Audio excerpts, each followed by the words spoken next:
Bismillahirrahmanirrahim. Assalamualaikum warahmatullahi wabarakatuh. Selamat siang Bapak Joko Suharyanto, SEMM CPOD, selaku dosen mata kuliah Perekonomian Indonesia dan teman-teman sekalian. Perkenalkan saya Siti Nurhaliza dari Program Studi Manajemen kelas MG 417. Dan pada kesempatan ini saya akan memaparkan evaluasi kondisi perekonomian Indonesia setelah 7 bulan pertama tahun 2026 berdasarkan artikel CNBC Indonesia. Pembahasan saya akan bagi menjadi 3 bagian. Yang pertama adalah indikator positif, yang kedua adalah sinyal peringatan, dan yang terakhir adalah analisis dan kesimpulan. Dengan alur ini, kita tidak hanya melihat angka pertumbuhan saja, tetapi juga kondisi di balik angka tersebut.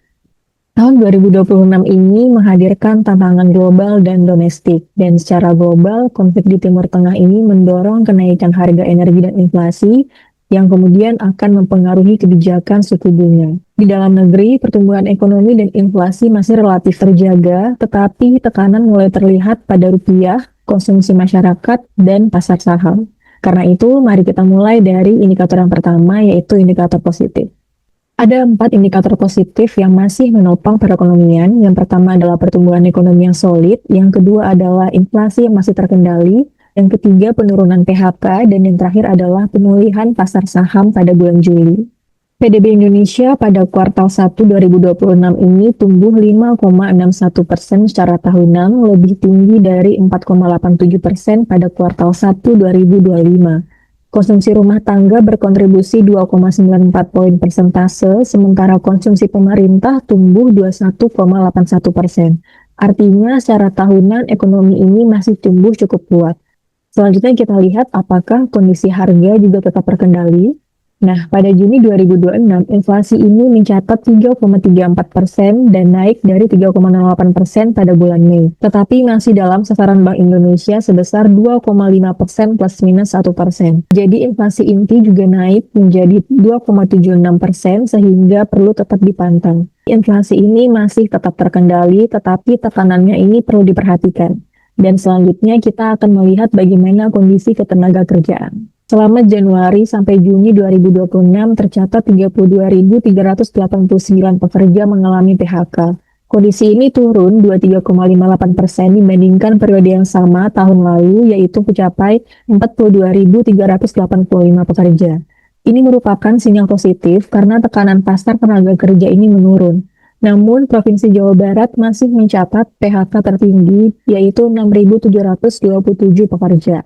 Jadi secara nasional ini membaik, tetapi beberapa wilayah masih perlu diperhatikan. Selanjutnya kita akan melihat indikator berikutnya, yaitu pasar saham. Pada 31 Juli 2026, IHSG ini berada pada level 6.222. Sepanjang Juli, IHSG ini menguat 10,25% dan naik sekitar 17,02% dari titik terendah Juni. Ini menunjukkan adanya pemulihan. Namun secara keseluruhan 2026, IHSG ini masih melemah 28,04% dibandingkan akhir tahun 2025. Jadi penguatan bulan Juli ini lebih tepat dilihat sebagai awal pemulihan. Dan selanjutnya kita akan masuk ke sinyal peringatan. Nah, di balik capaian positif tadi terdapat 5 indikator yang perlu diwaspadai. Indikator ini membantu kita untuk melihat kualitas pertumbuhan ekonomi secara lebih mendalam. Kita mulai dari kualitas pertumbuhan. Selanjutnya adalah kita lihat dari kualitas pertumbuhan yang perlu dicermati. Di mana di sini pada slide sebelumnya tercatat PDB itu tumbuh sebesar 5,61% secara tahunan. Tetapi secara kuartalan juga mengalami kontraksi 0,77%. Pertumbuhan ini juga banyak didorong oleh faktor yang sementara seperti adanya Ramadan, Idul Fitri, pembagian THR, dan belanja pemerintah yang tumbuh 21,81%. Pertanyaannya adalah, apakah pertumbuhan ini akan tetap kuat setelah faktor tersebut berkurang? Karena itu, data kuartal 2 ini menjadi penting untuk kita melihat bagaimana keberlanjutannya. Dan selanjutnya kita akan melihat ke nilai tukar rupiah. Pada tahun 2026 ini, rupiah berada di sekitar 16.670 per dolar Amerika Serikat pada awal 2026 dan 18.040 pada 31 Juli. Dan pada 8 Juni bahkan sempat mencapai 18.170 per dolar Amerika Serikat. BI merespons dengan BI rate 5,75%, tetapi pengunduran diri Gubernur BI pada akhir Juli kemarin juga menambah ketidakpastian. Pelemahan rupiah ini perlu diperhatikan karena dapat meningkatkan biaya impor dan tekanan harga. Dan berikutnya kita akan masuk ke bagian konsumsi masyarakat. Pada konsumsi masyarakat, indeks keyakinan konsumen ini turun dari 127 pada Januari menjadi 117,8 pada Juni. Penjualan retail juga berubah dari tumbuh 5,7% menjadi kontraksi 3,9% pada Mei dan 4,4% pada bulan Juni. Porsi pendapatan untuk konsumsi naik menjadi 73%, sementara porsi menabung bahkan turun mencapai 17%. Ini menunjukkan ruangan keuangan rumah tangga ini semakin terbatas. Padahal konsumsi merupakan salah satu motor utama ekonomi. Dan jika konsumsi terus melemah, dampaknya dapat merambat ke dunia usaha dan pertumbuhan.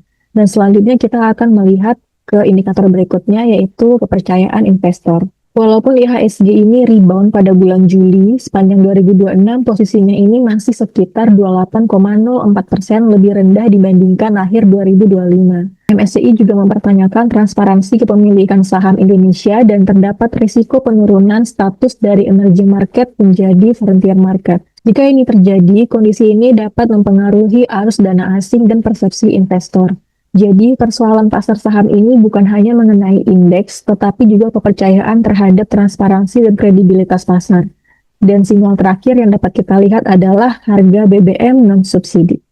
Pertamina menurunkan harga BBM pada Juli 2026, tetapi dibandingkan akhir 2025, harga yang ditampilkan ini juga masih lebih tinggi. Pertamax naik 3.500 per liter, Pertamax Turbo 5.550, Dex Lite 5.000 dan Pertamina Dex 6.150. Kenaikan BBM ini dapat meningkatkan biaya transportasi dan logistik sehingga berpotensi mempengaruhi harga barang dan jasa. Setelah melihat sisi positif dan tantangannya, sekarang kita akan masuk ke bagian analisis. Setelah melihat seluruh indikator, saya menilai bahwa perekonomian Indonesia saat ini memang tumbuh tetapi masih rapuh. Jika diibaratkan sebagai siswa, Indonesia ini masih layak untuk naik kelas tetapi dengan sejumlah catatan. Dan penilaian ini berdasarkan pada 3 hal utama. Pertama adalah kualitas pertumbuhan. Todaro dan Smith menjelaskan bahwa pertumbuhan ekonomi tidak sama dengan pembangunan ekonomi. Jadi, pertumbuhan 5,61% ini perlu dilihat dari kualitas dan keberlanjutannya.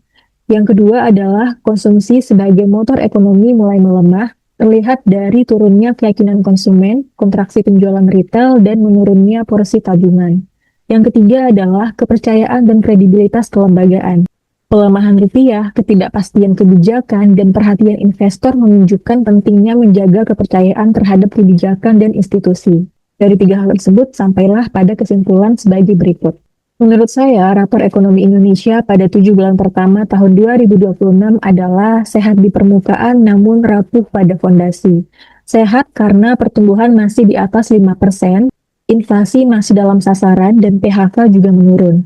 Namun rupiah melemah, konsumsi mulai melambat, pasar saham masih di bawah posisi akhir 2025, dan kepercayaan investor juga perlu dijaga. Karena itu, ada 3 fokus yang dapat dilakukan pada semester kedua tahun 2026, yaitu menjaga daya beli masyarakat, menstabilkan rupiah, sekaligus memperkuat kredibilitas kebijakan, serta menjaga kepercayaan pasar melalui kepastian kebijakan dan independensi kelembagaan. Ekonomi yang kuat bukan hanya tumbuh tinggi, tetapi juga memiliki fondasi yang kokoh serta berkelanjutan. Baik, demikian pemaparan saya mengenai kondisi perekonomian Indonesia pada 7 bulan pertama tahun 2026. Kesimpulannya adalah ekonomi Indonesia belum mengkhawatirkan, tetapi juga belum sepenuhnya dapat dikatakan aman. Dan tantangannya adalah kita mempertahankan pertumbuhan sekaligus memperkuat fondasi ekonomi. Terima kasih atas waktu dan perhatian Bapak serta teman-teman sekalian. Mohon maaf apabila terdapat kekurangan. Semoga presentasi ini menunjukkan bahwa kondisi ekonomi tidak cukup dinilai dari angka pertumbuhan saja, tetapi juga dari kualitas, daya tahan, dan keberlanjutannya. Wabillahi taufiq wal hidayah. Wassalamualaikum warahmatullahi wabarakatuh.